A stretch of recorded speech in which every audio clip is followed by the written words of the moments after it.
Osmania వర్సిటీపై CM focus, సమస్యలపై నివేదిక ఇవ్వాలని అధికారులకు ఆదేశం. వెంటనే వర్సిటీ హాస్టళ్లను తనిఖీ చేసిన ఆఫీసర్లు హెడ్స్ అప్.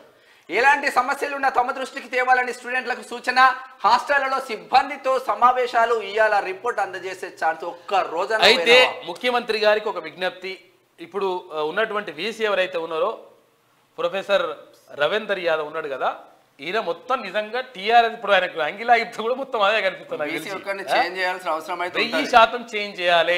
ఒక దుర్మార్గమైనటువంటి ఆలోచనతో ముందుకెళ్ళిండు. రకరకాలుగా ఇక్కడ ఉన్నటువంటి విద్యార్థుల పైన కనీసం నిరసన తెలిపేటువంటి హక్కు కూడా లేకుండా చేసిండు. హక్కులను కాలరాసిండు. తర్వాత ఇక్కడ ఉన్నటువంటి ఏది కూడా జరగకుండా మొత్తం కూడా అంటే అక్కడ ఉన్నటువంటి భూములు ఉన్నాయి కదా, ఈ మాణికేశ్వర్ నగర్ తర్వాత ఇక్కడ వడ్డర్ బస్తీకి సంబంధించి అక్కడ భూములు ఉన్నాయి కదా, ఆ భూములన్నింటినీ కూడా ఏది లీజులకు ఇచ్చేసిండు. 100 సంవత్సరాలు 99 సంవత్సరాలు లీజుకి ఇచ్చేసిండు. ఆ లీజు పైన కూడా ఎంక్వైరీ జరగాల్సిన అవసరం ఉన్నది. ఎందుకంటే ఇవంతా కూడా దుర్మార్గం కార్యక్రమానికి చేసి ఫస్ట్ పైసలు ఇచ్చే వచ్చిందట ఒక మనిషికి. మరి తీరాణ పంపించడని అంటారు, మరి తలతల తీరాణ పంపించడని అంటారు. కానీ చూడాలి. ఉస్మానియా యూనివర్సిటీపై CM Revanth Reddy special focus పెట్టారు.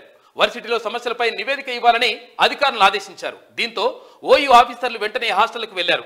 తనిఖీ చేసి స్టూడెంట్లతో మాట్లాడి సమస్యలను అడిగి తెలుసుకున్నారు. ప్రభుత్వం అడిగిన అంశాలతో నివేదికను తయారు చేసి శనివారం రిపోర్టును అందజేసే అవకాశం ఉన్నట్లు సమాచారం.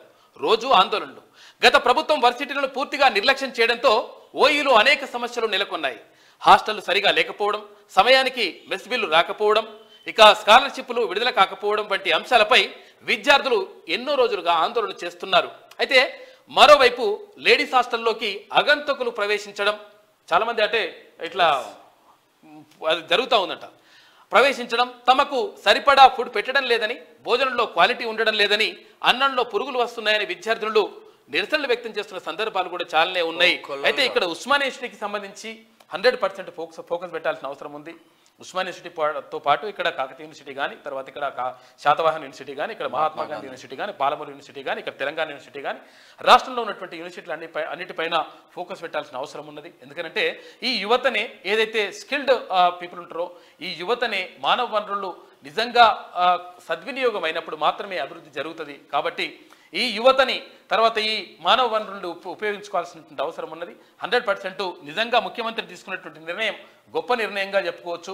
తర్వాత ఇంకోటి ఏంటంటే ఇక్కడ ఎవరైతే స్కాలర్స్ ఉంటారో, పిహెచ్డి స్కాలర్స్ ఉంటారో, రీసెర్చ్ స్కాలర్స్, వాళ్ళకి సంబంధించి కనీసం గత ప్రభుత్వంలో మొత్తం కూడా కనీసం మినిమం ఒక 10,000 రూపాయలు నెలకు వాళ్ళకు స్కాలర్షిప్లు వచ్చేవి. కనీసం అది కూడా రానటువంటి పరిస్థితి కనిపిస్తూ ఉంది. కాబట్టి దీనిపైన కూడా దృష్టి పెట్టాలని చెప్పేసి ముఖ్యమంత్రి గారికి విజ్ఞప్తి చేస్తూ ఉన్నాం. కాబట్టి తర్వాత ఇంకొకటి ఏంటంటే ఈ దుర్మార్గుడు వచ్చిన తర్వాత, ఎవరు ఈ వీసీ వచ్చిన తర్వాత ఇష్టం వచ్చినట్టుగా ఫీజులు పెంచేసిండు.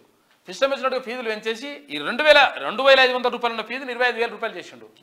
ఎట్లా కడతావురా బాబు, ఏం అంటే ఎట్లా కట్టాలి, ఏం కథన అంటే కట్టాలంటాడు. నువ్వు చదువుకున్నప్పుడు కూడా ఇదే పరిస్థితి ఉందిరా నాయన.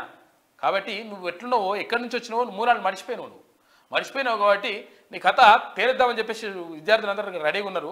నీ సంగతి తెలుస్తారు. కానీ 100% ఇటువంటి దుర్మార్గులను తీసి పక్కకు పెట్టాల్సిన అవసరం మాత్రం ఉంది అని చెప్పేసి విద్యార్థులు అంటున్నారు.